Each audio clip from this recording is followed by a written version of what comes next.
अस्सलाम वालेकुम students, I am Mohammad Shafiq, your chemistry teacher.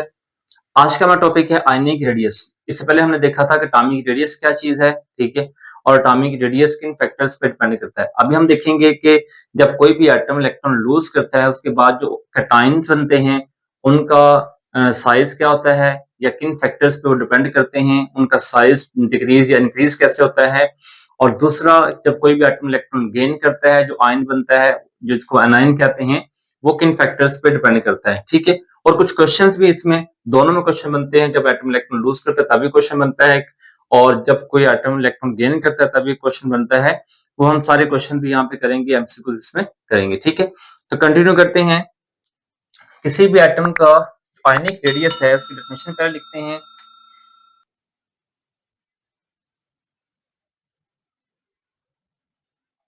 Definition क्या होगी? The distance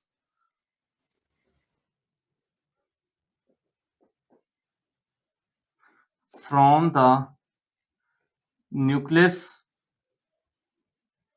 of an ion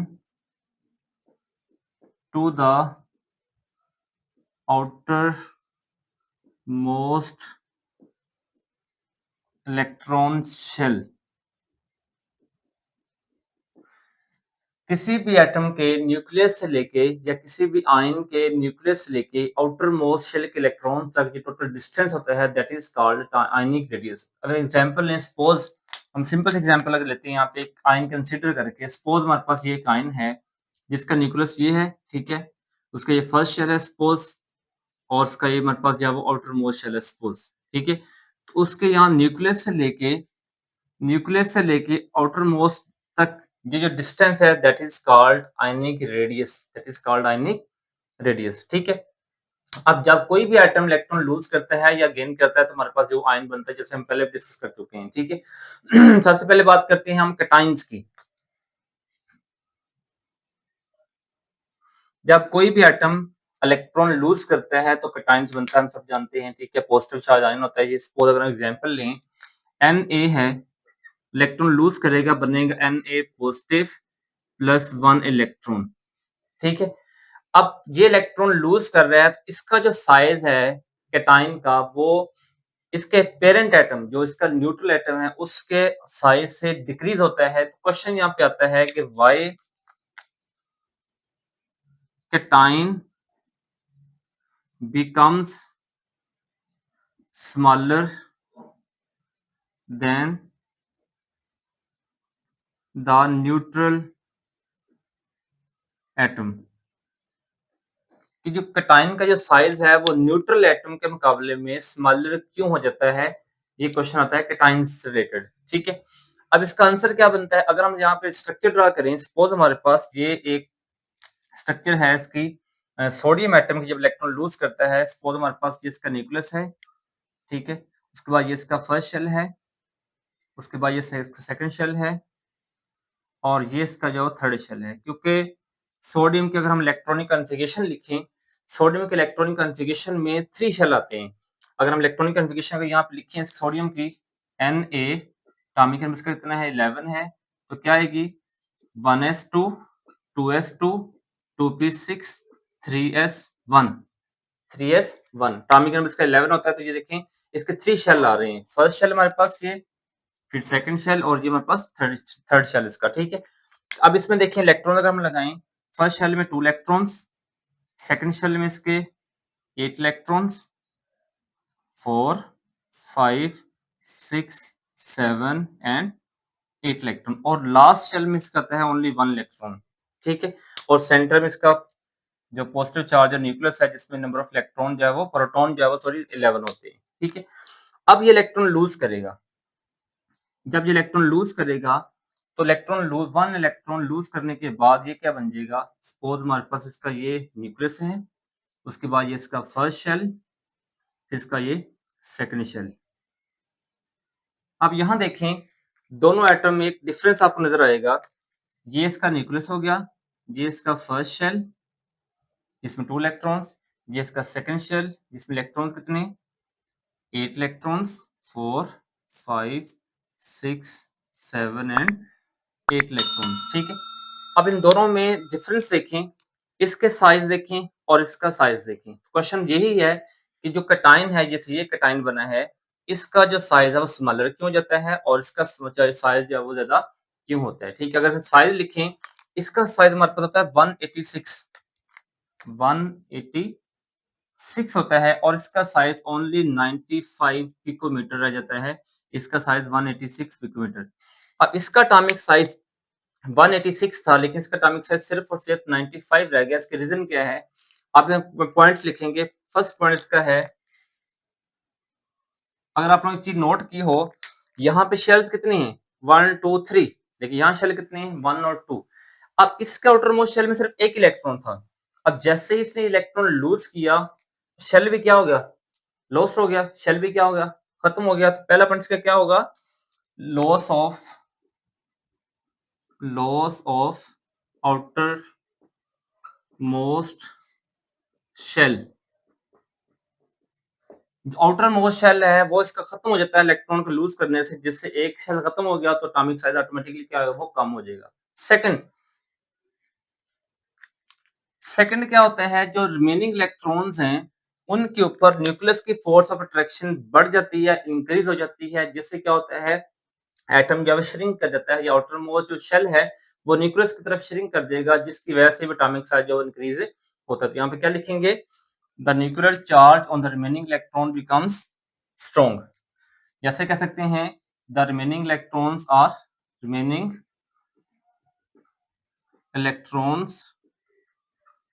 are attracted strongly by nucleus। जो remaining electron होते हैं उनको न्यूक्लियस अपनी तरफ स्ट्रांगली अट्रैक्ट करता है, जिसकी वजह से क्या होता है? एटॉमिक साइज श्रिंक कर देता है और एटम का साइज जो है वो, यहाँ पे साइन का साइज जो है वो कम हो जाता है। 2 पॉइंट्स बन गया इसके। इसका आंसर में यही लिखेंगे कि when an atom lose electron then it loses a shell, ठीक है, outermost shell, and the nuclear charge increases on the remaining electrons, या हम कह सकते हैं the remaining electrons are attracted by nucleus more strongly as compared to previously। पहले के मुकाबले में जो रिमेनिंग इलेक्ट्रॉन्स हैं उनको न्यूक्लियस स्ट्रांगली अट्रैक्ट करेगा, and finally atoms shrink and the size of cation decreases, और जो कैटायन का जो साइज है वो कहता है वो डिक्रीज हो जाता है। ठीक है, ये सिंपल क्वेश्चन था। इसके बाद हमारे पास नेक्स्ट है एनाइंस। अब एनाइंस का केस इसका ऑपोजिट है। जब कोई भी एटम इलेक्ट्रॉन गेन करता है तो हमारे पास क्या बनते हैं? एनाइंस बनते हैं। सपोज अगर हम फ्लोरीन की बात करें, 1 इलेक्ट्रॉन गेन करेगा तो क्या बनेगा? ऐसे फ्लोराइड बनेगा। ठीक है, अब इसके अगर हम स्ट्रक्चर देखें, ठीक है, अब स्ट्रक्चर में क्या, जैसे हम ये स्ट्रक्चर ड्रा की इसका स्ट्रक्चर देखें, ये हमारे पास फ्लोरीन का फर्स्ट शेल है, न्यूक्लियस इसका, फिर फर्स्ट शेल, ठीक है, फर्स्ट शेल, और ये हमारे पास का सेकंड शेल। ठीक है, उसके बाद अब इसमें देखें, जो हमारे पास फ्लोरीन है सेकंड पीरियड में आता है, तो इसके पास जो शेल होंगे सिर्फ 2 हैं। ठीक, इसलिए मैं यहाँ पे 2 शेल ड्रा किए हैं, और इसका एटॉमिक नंबर होता है 9। अगर हम 9 एटॉमिक नंबर के अकॉर्डिंग इसकी इलेक्ट्रॉनिक कन्फिग्रेशन ड्रा करें तो क्या आएगी? 1s2 2s2 2p6, ठीक है, और 2p6 हमारे पास 10 होगी। यहाँ क्या लिखेंगे? 2p5 तो हमारे पास टोटल 9 इलेक्ट्रॉन इसके पास हो गए। अब देखिए इसके इलेक्ट्रॉन ड्रा करें तो फर्स्ट शेल में 2 इलेक्ट्रॉन्स, उसके बाद इसके पास कितने इलेक्ट्रॉन बचते हैं? 5। तो यहाँ पे हम ड्रा करेंगे जो बाकी 7 इलेक्ट्रॉन, यहाँ पे 2 3 4 5 6 एंड 7। ठीक है, तो इसके पास ये 7 इलेक्ट्रॉन हो गए। अब क्या करेंगे? इलेक्ट्रॉन एक गेन करेगा प्लस 1 इलेक्ट्रॉन। ठीक है, अब जब 1 इलेक्ट्रॉन गेन करेगा, ठीक है, तो क्या बनेगा इससे? अगर हम ड्रा करें तो ये हमारे पास इसका न्यूक्लियस, ठीक है, उसके बाद फर्स्ट शेल, और ये इसका हमारे पास जो वो सेकंड शेल जो है। अब यहाँ देखें, अगर आपको डिफरेंस नजर आए तो उस एटॉमिक साइज में इसका जो थोड़ा बिगर ड्रा किया है, इसका एटॉमिक साइज क्या वो स्मॉलर है। अब इलेक्ट्रॉन ड्रा करते हैं, ये इसका न्यूक्लियस था, ठीक है, ये इसका न्यूक्लियस आ गया, फर्स्ट शेल में 2 इलेक्ट्रॉन्स, ठीक है, उसके बाद हमारे पास इसके पास 7 इलेक्ट्रॉन से 1 इलेक्ट्रॉन गेन किया, तो इलेक्ट्रॉन कितने हो जाएंगे? टोटल हमारे पास 8 इलेक्ट्रॉन हो जाएंगे। 2 3 4 5 6 7 एंड 8 जो इसने इलेक्ट्रॉन गेन किया था। ठीक है, अब देखें जरा एटम के साइज में डिफरेंस देखें, ये पेरेंट एटम था, ठीक है? और ये हमारे पास क्या है? एनाइन है। यहाँ लिख लेते हैं, हमारे पास ये क्या है? एनाइन है, जो हमारे पास कौन सा है? एफ नेगेटिव है, फ्लोराइड। फ्लोराइड बना है, ठीक है? इसका एटॉमिक साइज हमारे पास होता है ओनली 65 पीएम। लेकिन जैसे ही इलेक्ट्रॉन गेन करता है तो इसका एटॉमिक साइज जो है वो जंप करके 65 से पहुंच जाता है 136 पीएम पे। 136 पीएम। अब देखें इतना ज्यादा चेंज कैसे आया है, इतना ज्यादा एटॉमिक साइज इंक्रीज क्यों हुआ है? इसका क्वेश्चन भी आता है यहाँ पे कि वाई, क्वेश्चन लिख रहा हूं यहाँ पे मैं, why anion becomes bigger than neutral atom। Neutral atom के मुकाबले में जो एनाइन है उसका एटॉमिक साइज बिगर क्यों हो जाता है? ये भी क्वेश्चन यहाँ पे आता है, ठीक है? अब इसका आंसर क्या है? इसका आंसर तो 2 पॉइंट्स बनते हैं, जैसे इसका आंसर था कि फर्स्ट पॉइंट हमारे पास क्या है? देखिए इसका आउटरमोस्ट शेल में इलेक्ट्रॉन कितने हैं? आउटरमोस्ट शेल में 8 इलेक्ट्रॉन, 7 इलेक्ट्रॉन पहले हैं, ठीक है? अब ऊपर से एक और इलेक्ट्रॉन हम क्या कर रहे हैं? इस इलेक्ट्रॉन को भी यहाँ पे हम ऐड करने की कोशिश कर रहे हैं और पहले से भी 7 इलेक्ट्रॉन्स हैं, तो होगा क्या? यहाँ पे होगी रिपल्शन। क्या होगी? रिपल्शन होगी। जैसे जगह की जंग होती है, प्लेस की जंग होती है, ऐसे जहां पे जंग होगी कि पहले से हम इलेक्ट्रॉन यहाँ पे हैं, एक और आ रहा है, तो आपस में क्या करेंगे? वो रिपल्शन करेंगे, इलेक्ट्रॉन इलेक्ट्रॉन को रिपेल करेगा। एज अ रिजल्ट क्या होता है? यहाँ पे हम जो शेल है वो एक्सपेंड करता है। यहाँ पे हम लिख सकते हैं repulsion, repulsion of, repulsion for incoming electron कह सकते हैं, या repulsion of electrons for incoming electron, कि जो पहले से प्रेजेंट इलेक्ट्रॉन्स हैं और इनकमिंग इलेक्ट्रॉन्स के लिए रिपल्शन क्या होती है? वो बढ़ जाती है। पहले से इलेक्ट्रॉन इनकमिंग इलेक्ट्रॉन क्या करेंगे? रिपेल करेंगे और एज अ रिजल्ट क्या होगा? Outermost shell, outermost shell expand, और आउटर मोस्ट शेल क्या करेगा? वो एक्सपेंड करेगा, जिसकी वजह से एनाइन का जो साइज है वो क्या हो जाएगा? वो इंक्रीज हो जाएगा। तो repulsion of electrons for incoming electron, incoming electron, incoming electrons के लिए रिपल्शन बढ़ जाएगी उस रिपल्शन की वजह से।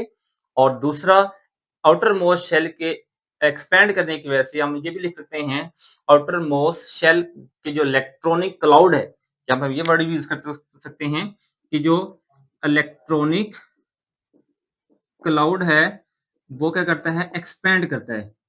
इलेक्ट्रॉनिक क्लाउड क्या करता है? वो एक्सपेंड करेगा और एज ए रिजल्ट क्या होगा? एनाइन का size will be bigger than that of atom.